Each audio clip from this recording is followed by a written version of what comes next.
Selamat datang dan berjumpa lagi dengan saya, Agus Sartono, yang pada kesempatan ini akan menyampaikan modul tentang komunikasi, advokasi, dan negosiasi. Modul ini adalah modul spesifik yang dimaksudkan untuk meningkatkan kemampuan para pimpinan dan manajer kesehatan, baik di tingkat provinsi, kabupaten, dan puskesmas, dalam hal komunikasi, advokasi, dan negosiasi sebagai salah satu soft skill yang harus dimiliki oleh mereka.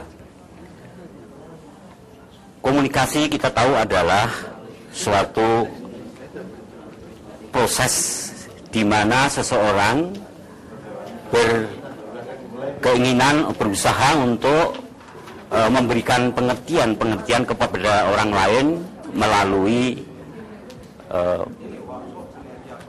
pesan-pesan yang disampaikan. Sedang advokasi adalah suatu upaya untuk mempengaruhi kebijakan publik dan mendapatkan dukungan dari para penguasa atau stakeholder di dalam program-program yang akan kita laksanakan. Negosiasi sendiri adalah merupakan sebuah proses untuk menyamakan persepsi terhadap suatu masalah, sehingga pada pihak-pihak yang bernegosiasi tadi bisa memberikan kontribusi yang maksimal kepada masalah-masalah yang dinegosiasikan. Kenapa komunikasi, advokasi, dan negosiasi ini penting? Komunikasi, advokasi, dan negosiasi kita sadari bisa menjadi sebuah kunci yang dapat menentukan keberhasilan pembangunan kesehatan di satu wilayah. Sebagai misal, bagaimanapun bagusnya kebijakan dibuat, strategi disusun, rencana-rencana dan keputusan-keputusan penting dilakukan, tetapi hal itu tidak bisa dikomunikasikan, maka pemahaman semua anggota organisasi terhadap hal tersebut menjadi kurang, dan itu akan mempengaruhi capaian tujuan yang sudah dibuat oleh organisasi tadi. Dan bagaimanapun apabila advokasi dan negosiasi tidak dapat dilakukan dengan baik, maka dukungan dari para pemegang kekuasaan atau stakeholder dan juga pihak-pihak yang berkepentingan tidak dapat kita peroleh secara maksimum.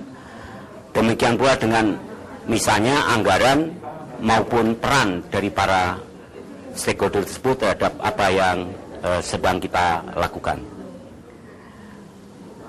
Pokok bahasan dari modul ini adalah komunikasi, yaitu konsep, pengertian, dan unsur komunikasi. Lalu tujuan komunikasi, hambatan-hambatan komunikasi, komunikasi efektif, dan aplikasi komunikasi di dalam organisasi. Advokasi adalah konsep dan pengertian advokasi, advokasi efektif, dan tahapan pelaksanaan kegiatan advokasi.